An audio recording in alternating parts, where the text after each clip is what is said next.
नमस्कार दोस्तों, स्वागत है आप सभी का मेरे यूट्यूब चैनल में। आज मैं आपको आगे के क्वेश्चन का सॉल्व कराऊंगी। तो चलिए वीडियो को स्टार्ट करते हैं। तो यहाँ पे सबसे पहले क्वेश्चन दिया है कि in steel structure the maximum axial compressive load P which can be allowed on compression member is. तो यहाँ पे जैसे पी है तो लोड क्या होता है, पी इज इक्वल टू जैसे स्ट्रेस देख लेते हैं हम। पहले स्ट्रेस क्या होता है, तो स्ट्रेस क्या होता है, stress is equal to P upon A होता है, मतलब लोड अपॉन एरिया। तो पी क्या हो जाएगा, स्ट्रेस इनटू एरिया। तो P P is equal to क्या हो जाता है, स्ट्रेस इनटू एरिया। तो यहाँ पे in steel structure the maximum axial compressive load P पूछा है। तो यहाँ पे क्या हो जाएगा, कंप्रेसिव लोड के लिए P is equal to sigma into A. तो इसका आंसर देख लीजिए, यहाँ पे दिया है P is equal to sigma into A, इसका सही आंसर हो जाएगा। इस प्रकार आपको ये सॉल्व करना है। अब नेक्स्ट क्वेश्चन देखेंगे। यहाँ पे नेक्स्ट क्वेश्चन है यहाँ पर नेक्स्ट क्वेश्चन दिया है कि यहाँ पे strain in steel reaches its ultimate value earlier than strain in concrete is called as. तो जैसे यहाँ पे 3 प्रकार के सेक्शन होते हैं, अंडर रीइंफोर्समेंट, बैलेंस और रीइंफोर्स सेक्शन। तो जब स्टील पहले पहुँच जाता है इसकी अल्टीमेट वैल्यू को, तो स्टील कम है, मतलब वो अंडर रीइंफोर्समेंट है। और अगर जैसे अंडर रीइंफोर्समेंट सेक्शन है तो स्टील जैसे पहले स्ट्रेंथ पहुंच जाएगा, तो वो अपन को स्टील पहले पहुंच जाएगा तो क्या होगा, अपन को थोड़ा सा क्रैक दिखाई देगा। कंक्रीट पहले नहीं गिरेगा, कंक्रीट ऊपर रहता है और स्टील पहले पहुंच गया तो अंदर से क्रैक होगा, तो वो अपन को बाहर में एक क्रैक के रूप में दिखाई देगा। तो अंडर रीइंफोर्समेंट हमको पहले नोटिफिकेशन देता है कि मतलब आपका ये स्ट्रक्चर टूटने वाला है। तो अंडर रीइंफोर्समेंट इसलिए हमको हमारे स्ट्रक्चर के लिए अच्छा होता है, ओवर इन्फोर्समेंट नहीं होता है। ओवर इन्फोर्समेंट क्या होता है, ओवर रीइंफोर्समेंट में ज़्यादा रीइंफोर्स रहते हैं और कंक्रीट इसके अपने अल्टीमेट स्टैंड पे जल्दी पहुंच जाता है, तो वो भड़ाक से नीचे गिरेगा, तो कंक्रीट पहले टूट जाएगा और स्टील अपने अल्टीमेट स्टैंड पे नहीं पहुंचेगा। इसलिए हमेशा अंडर रीइंफोर्समेंट सेक्शन ही डिज़ाइन करते हैं। अब नेक्स्ट क्वेश्चन देखते हैं। यहाँ पे नेक्स्ट क्वेश्चन दिया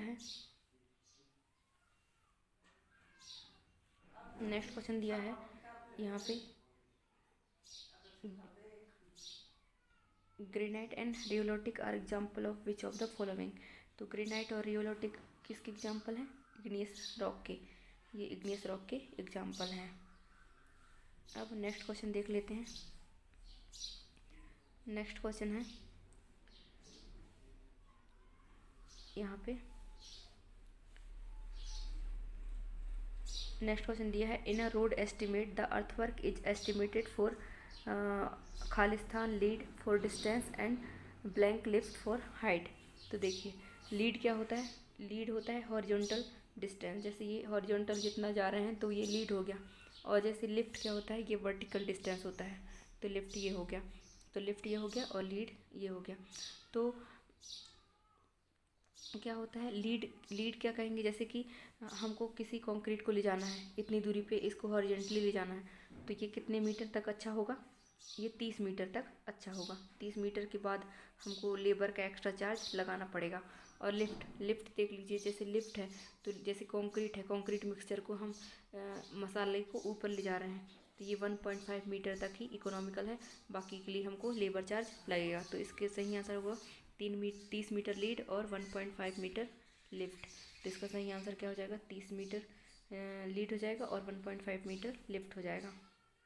अब नेक्स्ट क्वेश्चन देखते हैं। नेक्स्ट क्वेश्चन क्या दिया है, नेक्स्ट क्वेश्चन दिया है window opening, area of window opening should be about blank of the floor area of the room. तो एरिया ऑफ जो विंडो की ओपनिंग का एरिया होता है वो फ्लोर एरिया के कितने परसेंट होगा। तो विंडो ओपनिंग का जो एरिया होता है वो 15% होता है फ्लोर एरिया के। तो यहाँ पे देखिए कि फ्लोर एरिया, कारपेट एरिया और प्लिंथ एरिया, ये 3 प्रकार के एरिया पूछे जाते हैं। तो मेनली कारपेट एरिया और प्लिंथ एरिया पूछा जाता है। तो प्लिंथ एरिया क्या होता है, जैसे ये एक बिल्डिंग है, तो यहाँ पे जैसे ये आउटर वॉल सहित जितना भी एरिया होगा ये प्लिंथ एरिया कहलाएगा। और कारपेट एरिया क्या हो जाएगा, जहाँ पे हम कारपेट बिछा सकते हैं, जिस जगह पे हम कारपेट बिछा सकते हैं वो अपना कारपेट एरिया हो जाएगा। जैसे हम किचन में नहीं बिछा सकते कारपेट, लिविंग रूम में बिछा सकते हैं, तो ये सब जहाँ जहाँ पे हम कारपेट बिछा सकते हैं वो हो जाएगा अपना कारपेट एरिया।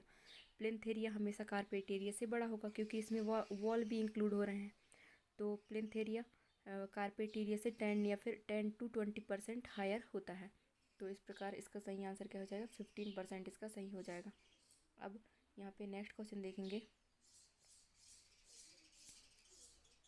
नेक्स्ट क्वेश्चन क्या दिया है यहाँ पे, which type of irrigation structure is install when bed level of river is quite higher than the bed level of canal.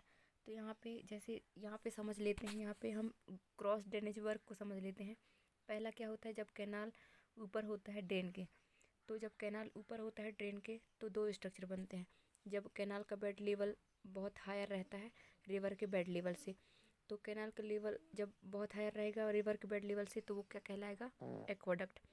Aqueduct कहलाएगा। लेकिन जब कैनाल का बेड लेवल, ये कैनाल है और ये ड्रेन जा रही है, ये ड्रेन है और ये कैनाल है, तो जब ये एक दूसरे को नहीं छुएंगे तो ये क्या कहलाएगा, एक्वाडक्ट कहलाएगा।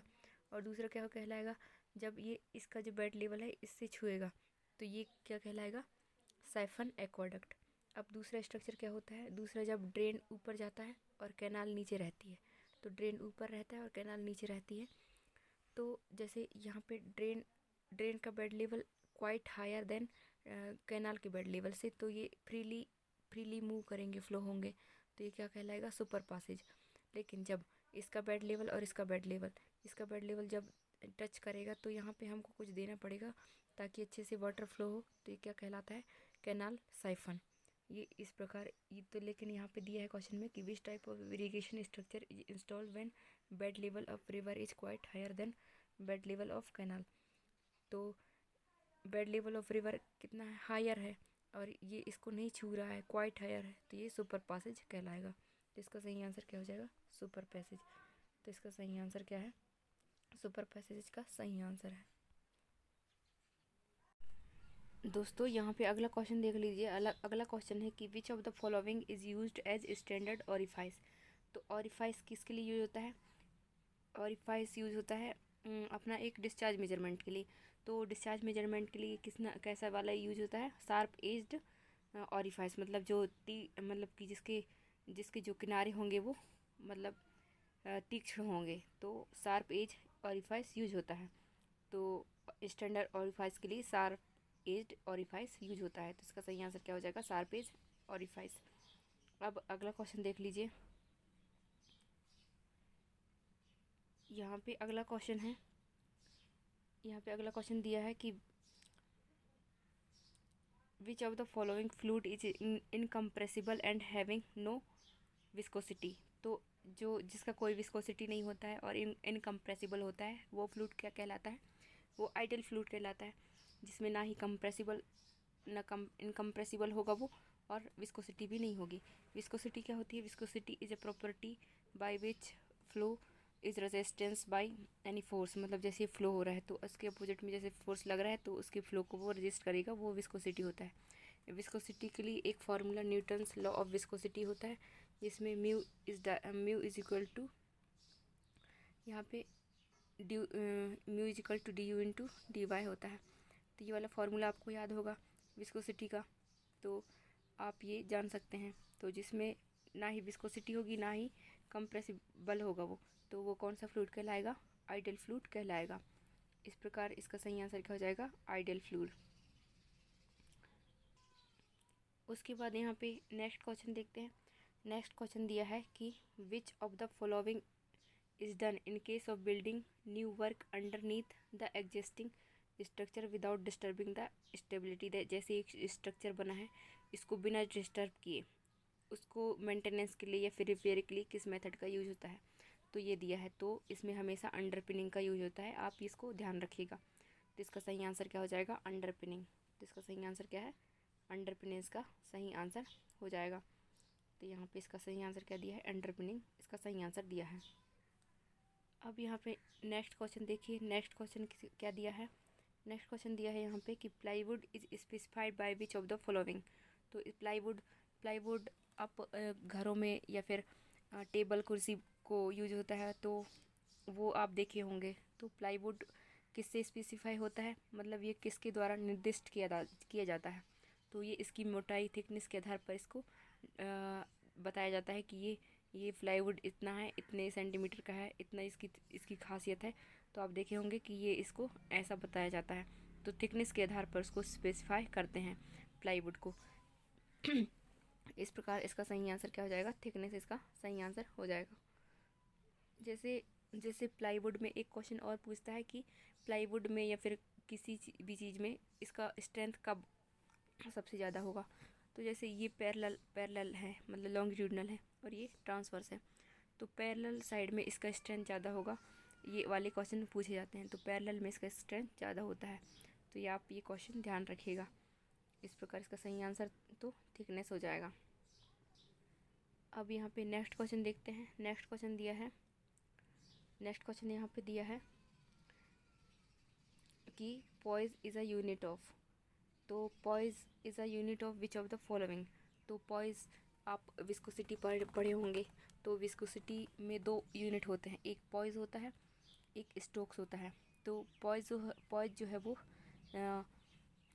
पॉइज एक यूनिट होता है और एक स्टोक्स होता है। तो पॉइज किसकी यूनिट वो है, पॉइज है किसका यूनिट, विस्कोसिटी का। एक poise is equal to 1/10 newton second per metre square होता है। तो इसका क्या है, 1 न्यूटन मीटर पर सेकेंड कितने के बराबर हो जाएगा, 1/10 पॉइज हो जाएगा। तो इसका सही आंसर क्या हो जाएगा, पॉइज किसकी यूनिट है, विस्कोसिटी की यूनिट है। तो इसका सही आंसर क्या हो जाएगा, पॉइज। अब आगे देखते हैं। अब यहाँ पे हम आगे देखते हैं, आगे क्या दिया है कि zinc and aluminium powder are used as. तो जिंक और एल्युमिनियम का पाउडर का किसके लिए यूज होता है, ये एक एयर इंट्रेनिंग एजेंट के लिए यूज होते हैं। ये एयर इंट्रेनिंग एजेंट होते हैं, उसके लिए यूज होते हैं। तो इसका सही आंसर क्या हो जाएगा, zinc and aluminium powder are used as air entraining agent. तो इसका सही आंसर क्या होगा, एयर इंट्रेनिंग एजेंट। अब नेक्स्ट क्वेश्चन देखेंगे। तो यहाँ पे दिया है कि fineness modulus gives an idea of which of the following. तो फाइननेस मॉडुलस क्या होता है, फाइननेस मॉडुलस में किसका आइडिया लगता है। तो जैसे mean size of aggregate, mean size of sand, या फिर किसका, या फिर टेक्सचर का, शेप का, या फिर सरफेस एरिया। तो यहाँ पे फाइननेस मॉडुलस तो साइज से ही रिलेटेड होता है। तो इसका सही आंसर क्या हो जाएगा, mean size of particle, mean size of aggregate. तो मीन साइज ऑफ एग्रीगेट के लिए यूज़ होता है। जैसे फाइन एग्रीगेट का फाइननेस मॉडुलस कई बार पूछा जाता है। तो जैसे फाइननेस मॉडुलस 3 प्रकार के, जैसे 2.2 टू 2.6 ये, और 2.6 टू 2.9, और 2.9 से 3.2। तो देखिए, तो ये हो गया फाइन सेंट, ये मीडियम सेंट, और ये कोर्स सेंट। तो ये आपको याद रखना है। जैसे कभी पूछ लेता है कि फाइन सेंट, मीडियम सेंट और कोर्स सेंट का आपको साइज रेंज पूछता है, तो ये आपको ये ध्यान रखना है। तो इसका आंसर तो क्या होगा, फाइननेस मॉडुलस किसका आइडिया देता है, mean size of particle in aggregate. कौन सा एग्रीगेट, फाइन एग्रीगेट। तो इसका सही आंसर क्या हो जाएगा, mean size of particle in aggregate. अब अगला क्वेश्चन देख लेते हैं। अब यहाँ पे अगला क्वेश्चन दिया है कि the chocolate in the rebate in the चौखट में बी टेकन एज। तो चौखट में जो रिबेट है कैसा यूज होता है, मतलब कितने सेंटीमीटर या फिर मिलीमीटर का लेते हैं। तो आपको ये स्टैंडर्ड वैल्यू याद रखना पड़ेगा कि रिबेट होते हैं जो चौखट में होते हैं उनको 12 टू 20 मिलीमीटर लेते हैं। तो इसका सही आंसर क्या हो जाएगा, 12 टू 20 मिलीमीटर। इस प्रकार इसका सही आंसर हो जाएगा।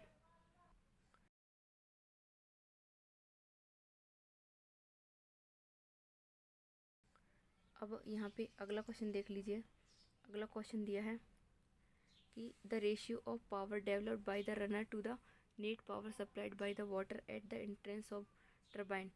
तो power develop in the runner, मतलब कि जो पावर डेवलप होता है रनर में, और net power supplied by water, तो इसका रेशियो पूछा है। तो इसका रेशियो क्या कहलाता है, हाइड्रोलिक एफिशिएंसी। इसका सही आंसर हो जाएगा, हाइड्रोलिक एफिशिएंसी क्या होता है, net power developed by the runner और net power supply by the water.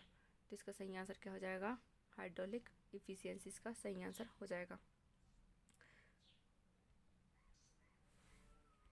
अब यहाँ पे अगला क्वेश्चन देखिए, अगला क्वेश्चन दिया है यहाँ पे कि the pure water freezes at, मतलब शुद्ध जल कब जमता है, किस तापमान पर जमता है?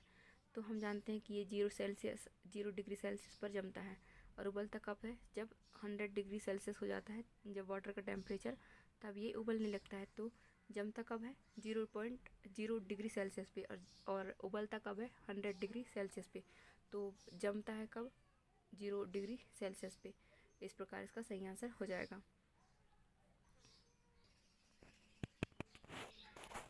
यहाँ पे दोस्तों हम अगला क्वेश्चन देखेंगे। अगला क्वेश्चन दिया है यहाँ पे, the sanction of the detailed estimate design calculation quantity of work rates and cost of work by the competent authority of the engineering department is known as. जैसे डिटेल एस्टिमेट तैयार किए, design calculation तैयार किए, और quantity, analysis, rates, ये हैं technical terms हैं। ये टेक्निकल टर्म्स हैं और ये एक इंजीनियर ही समझ पाएगा। तो ये क्या होगा? ये सब जब हम वर्क ड्रॉ कर लेते हैं, एस्टिमेट बना लेते हैं, डिजाइन कर लेते हैं, फिर इसको सैंक्शन के लिए देते हैं कि मतलब क्या गलती रह गई है, ये हमारे बड़े अधिकारी जो रहते हैं वो चेक करते हैं, तो उसको टेक्निकल सैंक्शन कहते हैं। लेकिन जैसे कि दिया है, जैसे किसानों को यहाँ से वहाँ करना है, या फिर इधर से उधर, जैसे किसी का विस्थापन होना है, या फिर फिजिबिलिटी सही है कि नहीं, किसी को नुकसान तो नहीं हो रहा है, ये सब जब चेक करते हैं तो ये एडमिनिस्ट्रेटिव अप्रूवल कहलाता है। तो यहाँ पे ये तो क्या हो गया? टेक्निकल सैंक्शन हो गया, क्योंकि इसमें detailed estimate, design calculation, quantity of work, rates and cost of work include है। तो ये वाला सैंक्शन क्या हो जाएगा? टेक्निकल सैंक्शन हो जाएगा। अब आगे देख लेते हैं। अब यहाँ पे आगे है, यहाँ पे दिया है the discharge equation for the triangular नोच वियर। तो ट्रायंगुलर वो नोच के लिए डिस्चार्ज इक्वेशन क्या होता है? डिस्चार्ज इक्वेशन क्या होता है ट्रायंगुलर नोच के लिए? 8/15 CD 10 theta by 2 √2G into H⁵ ये याद रखना है आपको। और जैसे रेक्टेंगुलर नोच के लिए डिस्चार्ज इक्वेशन क्या हो जाएगा? 2/3 CD √2G इंटू H⁵ यहाँ जैसे 2/3 है, ऊपर जो होगा वो हमेशा लेस वैल्यू होगा नीचे की अपेक्षा। जैसे यहाँ पे 8/15 दिया है, यहाँ पे 2/3, जैसे यहाँ पे जैसे 15/8 और 3/8 ये नहीं होंगे, तो ये नहीं है, लेकिन ये सही आंसर है। तो ये रेक्टेंगुलर के लिए हो जाएगा, और ये हो गया ट्रायंगुलर के लिए, ये हो जाएगा। तो ये आपको ये याद रखना है। इस प्रकार इसका सही आंसर क्या हो जाएगा? 8/15 CD 10 theta by 2 √2G H⁵ आगे क्वेश्चन दिया है यहाँ पे आगे क्वेश्चन क्या दिया है? The difference in shrinkage between surface and interior of concrete result in. तो जैसे सरफेस के बीच में श्रिंकेज होता है और इंटीरियर ऑफ कंक्रीट में श्रिंकेज होता है, तो उसको क्या कहते हैं? क्रेजिंग कहते हैं। तो ये आपको ये याद रखना है। इसका सही आंसर क्या हो जाएगा? क्रेजिंग इसका सही आंसर हो जाएगा। अब यहाँ पे नेक्स्ट क्वेश्चन देखेंगे हम। यहाँ पे नेक्स्ट क्वेश्चन दिया है the window which project outside the external wall of the room is called. जैसे ये रूम बना है, इसका आउटर वॉल ये है ना, इसका आउटर वॉल। जैसे कई खिड़की ऐसी रहती है कि बाहर की तरफ ऐसे दिखती है ना, बाहर की तरफ ऐसा रहता है, बाहर की तरफ खुला रहता है, यहाँ पे झांक के देख सकते हैं हम। तो ये वाले जो विंडो ऐसे बाहर की तरफ ऐसे प्रोजेक्ट होके लगे रहते हैं, इसको क्या कहते हैं? Bay window. ये इस प्रकार के विंडो क्या कहते हैं? Bay window. तो इसका सही आंसर क्या हो जाएगा? बे विंडो इसका सही आंसर हो जाएगा। इस प्रकार इसका सही आंसर बे विंडो हो जाएगा। अब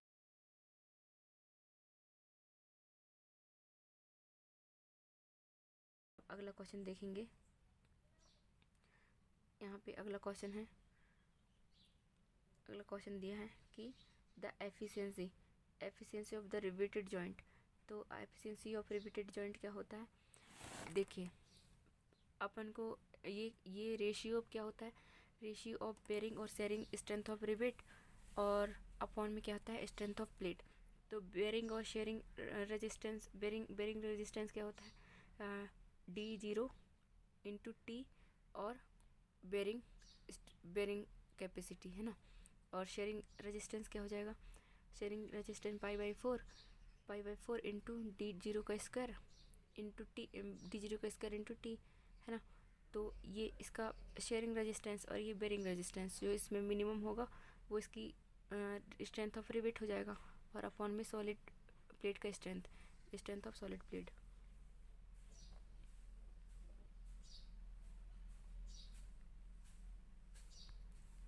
तो स्ट्रेंथ ऑफ सॉलिड प्लेट क्या होता है, स्ट्रेंथ ऑफ सॉलिड प्लेट होता है, स्ट्रेंथ ऑफ सॉलिड प्लेट क्या होता है, Fy इंटू